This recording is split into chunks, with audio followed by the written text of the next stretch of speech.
অনেকেই আমাকে অনুরোধ করেছেন চিকেন কাবাবের রেসিপি শেয়ার করবার জন্য। আজ তাই আপনাদের সকলের অনুরোধ রাখতে চিকেন কাবাবের একটি রেসিপি শেয়ার করব, তবে সেটা হবে হরিয়ালি মালাই চিকেন কাবাব। খুব সহজ পদ্ধতিতে দেখাবো, আর খুব যে একটা বেশি উপকরণ লাগবে তাও কিন্তু নয়। তাহলে শুরু করা যাক আজকের ভিডিওটি। হরিয়ালি চিকেন মালাই কাবাব বানাবার জন্য আমি এখানে 4টে চিকেনের থাইয়ের পিস নিয়েছি, আর একটু বড় সাইজের থাইয়ের পিসগুলো আছে। আপনারা চাইলে ছোট সাইজের থাইয়ের পিসও ব্যবহার করতে পারেন। ছুরি দিয়ে একটু ডিপ কাট লাগিয়ে নিচ্ছি যাতে মশলাটা ভালোভাবে ঢুকে যায়। ম্যারিনেট করবার তো দরকার পড়ে কাবাব বানাতে গেলে, তাই অবশ্যই একটু ভালো করে আমাদের চিড়ে নিতে হবে। ম্যারিনেশনের জন্য লাগবে আমাদের পাতিলেবু। আমি এখানে ছোট সাইজের 3টে পাতিলেবু ব্যবহার করছি। যদি বড় সাইজের পাতিলেবু থাকে তাহলে 2টো ব্যবহার করলেই হবে। থাইয়ের পিসগুলো ভালোভাবে চিড়ে নেওয়ার পর এবারে এর মধ্যে আমি দিয়ে দেব ম্যারিনেশনের জন্য 1 চা চামচ পরিমাণে লবণ, তার সাথে পাতিলেবুর রস আর গোলমরিচের গুঁড়ো। এটা হচ্ছে আমাদের প্রথম ম্যারিনেশন।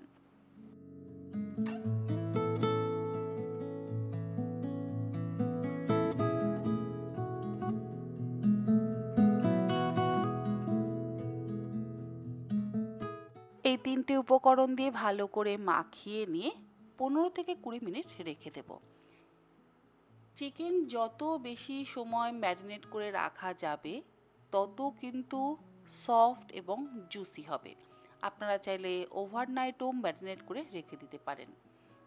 দ্বিতীয় ম্যারিনেশনের জন্য গ্রাইন্ডিং জারের মধ্যে আমি নিয়ে নিলাম 15 কোয়া রসুন, তার সাথে 1 ইঞ্চি টুকরো করে কেটে নেওয়া আদা, আর দিচ্ছি 1 মুঠো ফ্রেশ ধনেপাতা। এর সাথে দিয়ে দেব 8 থেকে 10টা ফ্রেশ পুদিনা পাতা। পুদিনা পাতা কিন্তু খুব অল্প ব্যবহার করতে হয়, শুধু একটা সুন্দর গন্ধের জন্য। যদি পরিমাণে বেশি হয়ে যায় তাহলে কিন্তু আবার তেতো হয়ে যাবে। অল্প একটু গ্রাইন্ড করে নেওয়ার পর এর মধ্যে আমি দিয়ে দিলাম 5-6টা কাঁচা পাকা লঙ্কা, আর এর মধ্যে দেব জল ঝরানো টক দই 1/2 কাপ পরিমাণে। যে কোনো কাবাব বানাতে গেলে অবশ্যই জল ঝরানো টক দই ব্যবহার করবেন, তাহলে আমাদের ম্যারিনেট করতে সুবিধা হবে। এরই মধ্যে 1/2 চা চামচ লবণও দিয়ে দিলাম। এরপরে সমস্ত কিছু একসাথে ভালোভাবে ব্লেন্ড করে নেব। সেকেন্ড ম্যারিনেশনের জন্য আমাদের মশলা কিন্তু রেডি। সেটা এবারে আমরা দিয়ে দিচ্ছি লবণ, গোলমরিচের গুঁড়ো আর পাতিলেবুর রস মাখিয়ে রাখা চিকেনের পিসের মধ্যে। আর দিয়ে দেবো এর মধ্যে আমি কাজু বাদামের গুঁড়ো ওই 3 থেকে 4 টেবিল চামচ পরিমাণে। এই উপকরণগুলো দিয়ে আপনারা বানাবেন, দেখবেন আপনাদেরও বাড়িতে এই হরিয়ালি চিকেন কাবাব কিন্তু অত্যন্ত সুস্বাদু হবে। এর মধ্যে আমি দিয়ে দিচ্ছি কর্নফ্লাওয়ার ওই 3 টেবিল চামচ পরিমাণে, তার সাথে দিয়ে দেবো ফ্রেশ ক্রিম মোটামুটি 1/4 কাপ পরিমাণে। 1/2 চা চামচ পরিমাণে দিয়ে দিলাম গরম মশলার গুঁড়ো। এটা আমার নিজের ঘরে তৈরি করা গরম মশলার গুঁড়ো। আপনারা চাইলে দোকানের কেনা গরম মশলার গুঁড়োরও ব্যবহার করতে পারেন। এবারে সমস্ত কিছু দিয়ে একসাথে খুব ভালো করে মেখে নিয়ে 1 ঘন্টা আমি রেখে দেব। আবারও বলছি, চিকেন যত বেশি সময় ম্যারিনেট করে রাখা হবে তত কিন্তু কাবাব সুস্বাদু হবে, জুসি হবে এবং সফট হবে। আপনারা চাইলে ওভারনাইটও ম্যারিনেট করে রাখতে পারেন, এমনকি 2 থেকে 3 দিনও ম্যারিনেট করে রেখে দিতে পারেন। যে যে জায়গায় আমি চিড়ে নিয়েছি তার মধ্যে মশলাটা খুব ভালোভাবে ঢুকিয়ে দেব, যাতে ভেতর পর্যন্ত মশলার স্বাদ পাওয়া যায়।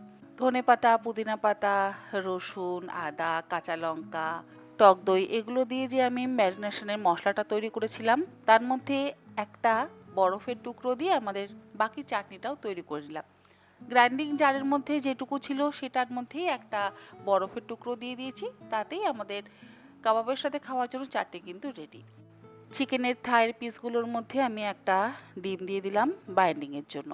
এটা হচ্ছে থার্ড ম্যারিনেশন। ডিমের কুসুম সমেত আমি সমস্ত কিছু একসাথে ভালোভাবে মেখে নিলাম। আর আজকের এই হরিয়ালি চিকেন টেংরি কাবাবটা বা হরিয়ালি কাবাবটা বানাবো তাওয়াতে। তার জন্য আমি তাওয়াতে দিয়ে দিলাম 2 থেকে আড়াই টেবিল চামচ পরিমাণে সাদা তেল। তেলও গরম হয়ে গেছে আর তাওয়া তো অবশ্যই ভালোভাবে গরম হয়ে গেছে। এর মধ্যে আমি দিয়ে দিচ্ছি আমাদের ম্যারিনেট করে রাখা থাইয়ের পিসগুলো। দুটো দিচ্ছি, তারপরে বাকি দুটো করব। আর ওপর থেকে একটু করে মশলা দিয়ে দিচ্ছি। গ্যাসের ফ্লেমটা কিন্তু অবশ্যই মিডিয়ামে রাখবেন। হাই ফ্লেমে রাখলে মশলাটা তাড়াতাড়ি পুড়ে যাবে, চিকেনটা ঠিক মতন কুক হবে না।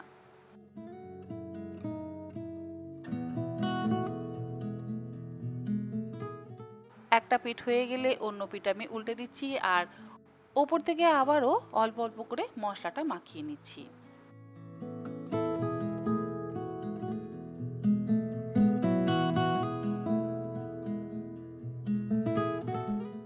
দেখুন কেমন সুন্দর তাওয়াতে আমাদের কাবাব তৈরি হচ্ছে। আর একটু যেগুলো পুড়ে পুড়ে যাচ্ছে মশলাগুলো, সেগুলোকে আমি টঙের সাহায্যে আলাদা করে ফেলে দিচ্ছি। ওপর থেকে দিচ্ছি সামান্য পরিমাণে একটু বাটার। বাটার না দিলে সেই স্বাদ এবং গ্লেজটা কিন্তু আসবে না, তাই ওপর থেকে অবশ্যই একটু করে বাটার দিয়ে দিতে হবে। বাটার দিয়ে উল্টে পাল্টে ভালো করে আমাদের কাবাবটাকে সেঁকে নিতে হবে। আমাদের হরিয়ালি মালাই কাবাব কিন্তু একদম তৈরি। তবে একদম শেষে একটু স্মোকি ফ্লেভার দেওয়ার জন্য আমাদের লাগবে একটা চারকোল। চারকোলটাকে আমি ভালো করে পুড়িয়ে নিয়েছি। তারপরে চারকোলটা একটা স্টিলের বাটির মধ্যে দিয়ে চারকোলের ওপরে অল্প একটু তেল দিয়ে ঢাকা দিয়ে রেখে দিলাম। 3 মিনিট ঢাকা দিয়ে রাখার পর এবার এটাকে আমি সার্ভ করব। দেখুন তৈরি হয়ে গেল দুর্দান্ত স্বাদের হরিয়ালি চিকেন মালাই কাবাব, বা মালাই হরিয়ালি কাবাবও আপনারা বলতে পারেন। যেটা আপনাদের বলতে সুবিধা সেটাই আপনারা বলবেন। সাথে অবশ্যই দেব একটু পেঁয়াজ আর আমাদের গ্রিন চাটনি।